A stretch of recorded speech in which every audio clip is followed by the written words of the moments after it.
कह रहे कि इसीलिए हम कहते हैं संकल्प क्यों करते हो? पता नहीं शाम तक जीवित रहें कि ना रहें, हमें भरोसा नहीं, तो हम संकल्प क्यों करें? भाई मैं ये करूंगा, ये संकल्प तो वो करे जिसको कल का भरोसा हो। अपने लोग तो ऐसे मृत्यु लोक में है कि अगले सेकंड का भरोसा नहीं। तो ऐसी प्रार्थना करनी चाहिए कि हे प्रभु, यदि आपने मुझे जीवन दिया, सामर्थ्य दिया, समय दिया, तो ऐसी हमारी भावना बन रही कि हम 108 परिक्रमा कर लेंगे।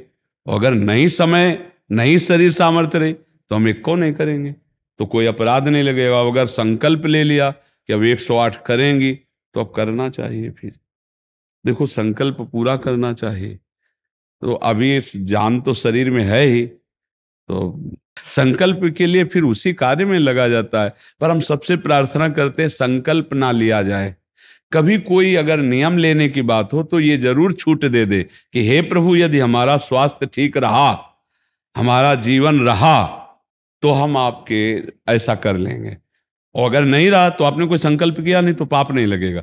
ऐसे थोड़ा अपराध बनने की होती है कि 108 जी, की। वो तब होता है जैसे कोई डील करते हैं ना, गोवर्धन महाराज मेरे पुत्र का नौकरी लग जाए, मैं 100 परिक्रमा करूंगी, तब जाके थोड़ा सा ऐसा ज्यादातर होता होगा। ऐसे आप भक्ति मिले ऐसा हाँ, तो कम ही होता है। हाँ तो करना चाहिए, फिर हमें लगता है करना चाहिए। पर अगर समय के पधार गया तो फिर कैसे कर पाएगा? मृत्यु लोक है और मरण धर्मा शरीर है, तो मुझे तो भरोसा 1 मिनट का नहीं है अपने शरीर का कि 1 मिनट ही अगला जिएगा कि नहीं जिएगा। इसीलिए संकल्प विकल्प करने का अधिकार ही नहीं है। पता नहीं शाम तक जिएंगे, क्यों भाई? पक्का है किसी को? अब पता नहीं शाम तक जिएंगे कि नहीं, तो हम क्या संकल्प करें? हमें तो यही कि प्रभु जैसे चलावे वैसे चल रहे। परिक्रमा करवा दिया, परिक्रमा करने बैठे बैठे राधा राधा जप रहे, मांग के खा लिया, भगवान के भरोसे बाबा जी। ऐसे गृहस्थी में अपने धर्म कर्म किए, जब समय मिला तो परिक्रमा कर गए। अच्छा, प्रार्थना करना स्वामी से कोई गलत बात नहीं कि हमारे बच्चे की नौकरी लग जाए, हमारा काम बन जाए, जरूर करो। भगवान से नहीं करोगे तो किससे करोगे? करना चाहिए। पर ये करके कि हमारी कामना पूर्ण कर दो, हम इतना करेंगे, फिर बंधन हो जाएगा। हम इतना क्यों करें? तुम्हारी परिक्रमा करेंगे तो हमारा काम पूर्ण। स्वार्थी हो क्या? हमारे पिता हो, हमारे स्वामी हो, हमारी जरूरत है, मांग रहे कि प्रभु हमें एक संतान दे दो, हम आपको कुछ करेंगे। ये हम में बस नहीं, हमारे पास तो जो कुछ दिया हुआ सब आपका है नाथ।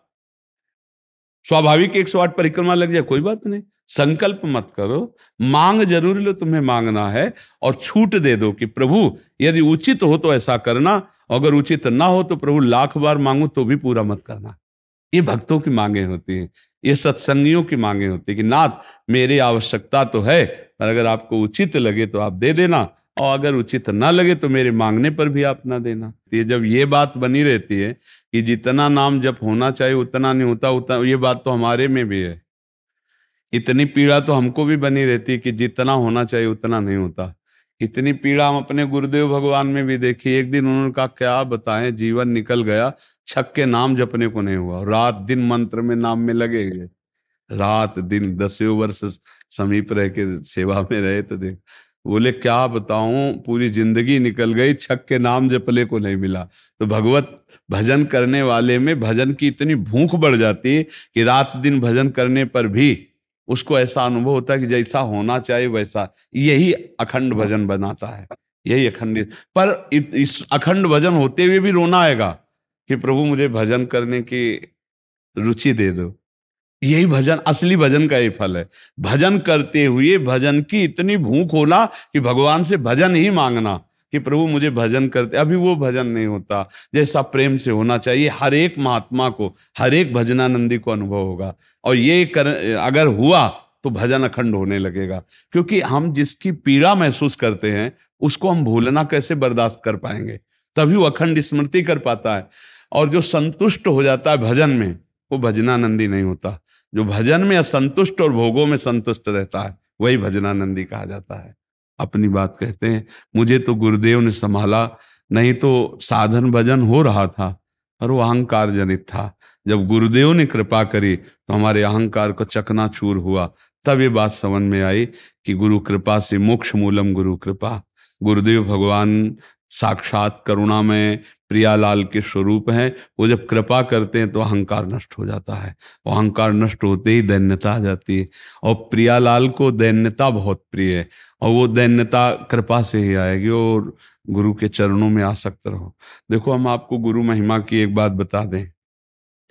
जब हम कोरा कागज होकर गुरुदेव के चरणों में समर्पित होते हैं, तभी हमारी हृदय में लिखा पढ़ी सही होती है। हम लोग क्या होते हैं, पूरा कागज रंगे हुए पहुंचते हैं और अपनी बुद्धि लड़ाते हैं गुरुजनों पर, इसीलिए हमारा काम बन नहीं पाता। यदि हम बच्चा बन के गुरु के चरणों में जाएं, जैसा बोले वो और वैसा करने लगे, तो गुरु को भी पता नहीं चलेगा। ऐसे शिष्य की उन्नति हो जाएगी अध्यात्म की, क्योंकि उसने उनको भगवान माना है। देखो, एक हम प्रसंग कई बार सुना चुके हैं। एक उड़िया बाबा ने सुनाया था प्रसंग कि एक बंगाल के भगत के मन में आया कि मैं गुरु बनाऊं।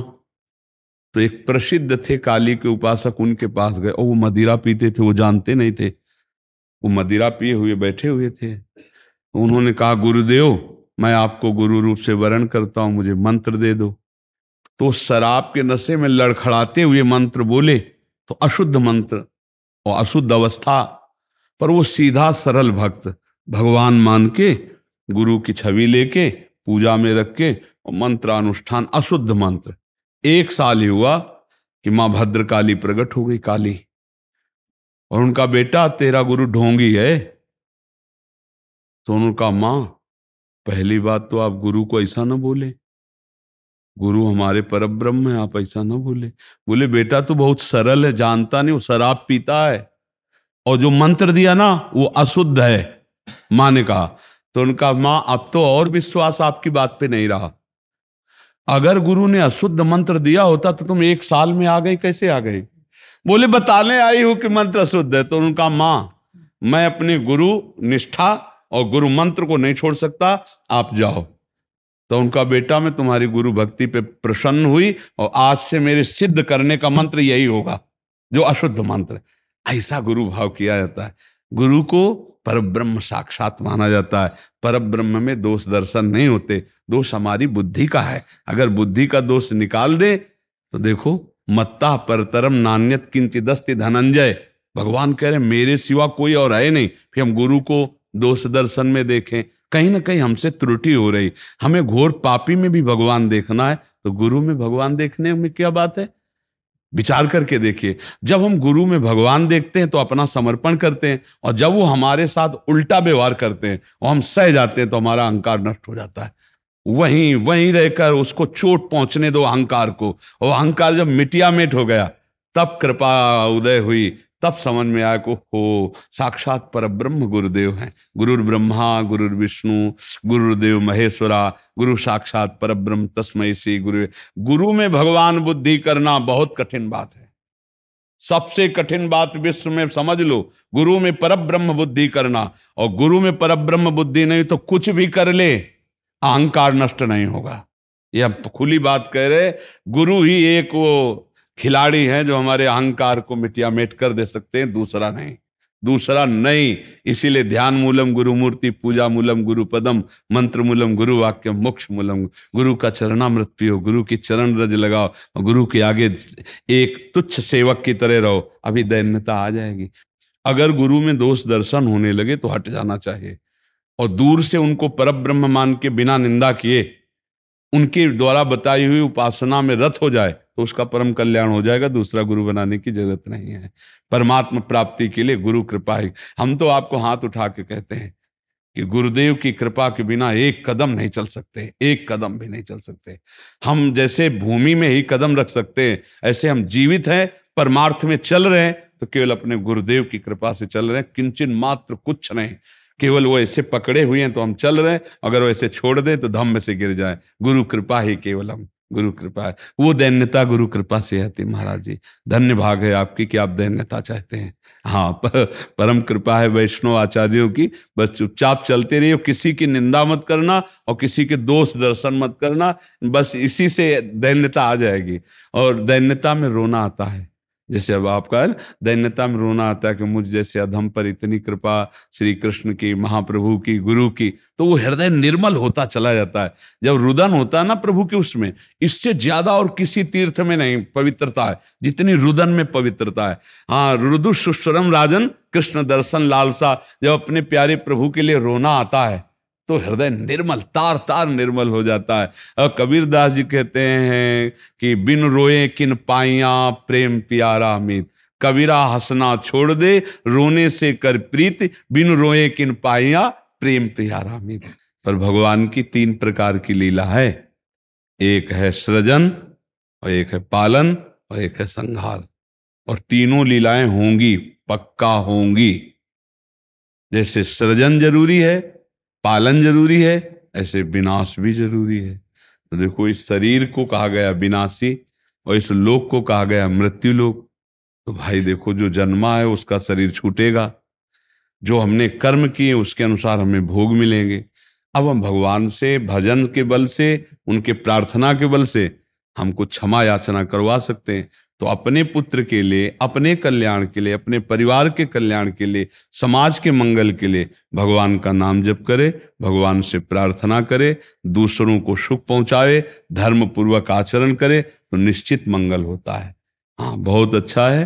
देखो, यशोदा मैया स्वयं भगवान लाला के रूप में आयला तो गौ की पूंछ से झाड़ना और ब्राह्मणों को बुलाकर स्वस्ति वाचन कराना, दान देना, मेरा लाला कन्हैया सुरक्षित रहे। क्योंकि बड़े बड़े आक्रमण हुए ना, पूतना है, तृणावर्त, अघासुर, बकासुर, तो मैया घबरा जाती थी कि दुनिया की बलाएं हमारे लाले के पीछे काहे पड़ी। और अच्छा, माँ को अपने पुत्र का महान स्वरूप दिखाने पर भी दिखता ले, क्योंकि माँ है ना, उनको तो लगता है मेरा लाला है, तो बार बार वो परेशान हो जाती थी। और स्वयं भगवान की रक्षा के लिए भगवान के नाम का प्रयोग किया, केशव भगवान बाजुओं की रक्षा करे, ऐसे करे, ऐसे। तो हमें लगता है भगवान का नाम जप और धर्माचरण, दूसरों को सुख पहुंचाना, और इसका फल मेरा पुत्र सुरक्षित रहे, मेरे पुत्र की बुद्धि शुद्ध हो, मेरे पुत्र को कभी विपत्ति ना हो। तो ये देखो, माँ में बहुत बड़ी सामर्थ्य है। अगर माँ तपस्या और पूर्वक अपने पुत्र को चाहे तो अजर अमर बना सकती है। मंदालसा माँ ने यही कहा था, मेरे गर्भ में जो जीव आएगा उसे भगवान से मिला के रखूंगी, उसे भगवत प्राप्ति, और ऐसा ही किया। देखो, गांधारी जी ने जे भी सुना कि धृतराष्ट्र हमारे पति होने वाले वो अंधे हैं, तो पट्टी बांध ली। जब ये समय आया कि अब युद्ध होगा ही पक्का, तब गांधारी जी ने कहा, बेटा मैं तुम्हें बहुत प्यार करती हूं, तुम मेरा बेटा है, पर भीम के सहयोगी श्री कृष्ण तू मारा जाएगा, इसलिए जा, तू नग्न होकर मेरे सामने आ जा, मैं पट्टी खोलती हूं, तेरा शरीर वज्र का हो जाएगा, मृत्यु ही नहीं होगी तेरी। अब भगवान तो भगवान ही है। अब वो आ रहे थे नंग धड़ंग दुर्योधन, तो भगवान ने देखा उनका, अरे यार तुम इतने बड़े होकर बच्चों की तरह नंगे घूम रहे हो। तो उनका माँ ने कहा है, बच्चे हो, कम से कम कमर तो ढक लो इतना। ओ ऐसे पत्ता लगा के ऐसे, गांधारी ने जी ही आंख खोले ऐसे दे, उनका ये पत्ता क्यों लगा लिया? उनका, माँ तुम्हारे सामने नंगा कैसे आऊं? अरे उनका, धोखा कर दिया तूने, अब जितनी दृष्टि मेरी पड़ गई, तेरा शरीर वज्र का हो गया, गदा या किसी भी प्रहार से नष्ट नहीं होगा, लेकिन तू कमर से मारा जाएगा, यही से कमजोर हो गया। क्योंकि और भगवान अपने भक्त का प्रण पूरा करवाने के लिए जब द्रौपदी को दिगंबर करा रहा था ना, ये सभा में लाभ जंगा ठोक रहा था, तो भीम ने यही प्रण किया था, इसी जंगा को तोड़ूंगा। अगर भगवान भक्त की वचन रक्षा ना करते और वो पूरा वज्र का शरीर हो जाता तो तोड़ नहीं पाते, इसीलिए भगवान ने। तो माँ में कितनी सामर्थ्य है, आप देखो, अधर्म युक्त चल रहा है लेकिन मेरा बच्चा सुरक्षित रहे, आंख की पट्टी खोली, पतिव्रता, तो वज्र का शरीर कर दिया। तो आप अपने पुत्र को अजर अमर अविनाशी बना सकते हैं साधना और भजन के प्रभाव से। नाम से परम गति होती है। राधा नाम का एक हमने पद सुनाया था, अगर सत्संगी जन होंगे, रोज सत्संग सुनते होंगे, सुनो, राधा नाम है जीवन हमारा, राधा नाम प्राण आधार है। ये पूरा पद, राधा नाम ही हमें प्रेम में निकुंज में पहुंचाएगा। आखिरी पंक्ति है, निकुंज तक पहुंचा देगा ये राधा नाम। तुम्हें चिंता नहीं करनी। राधा वल्लभ श्री हरिवंश जपो या राधा राधा जपो,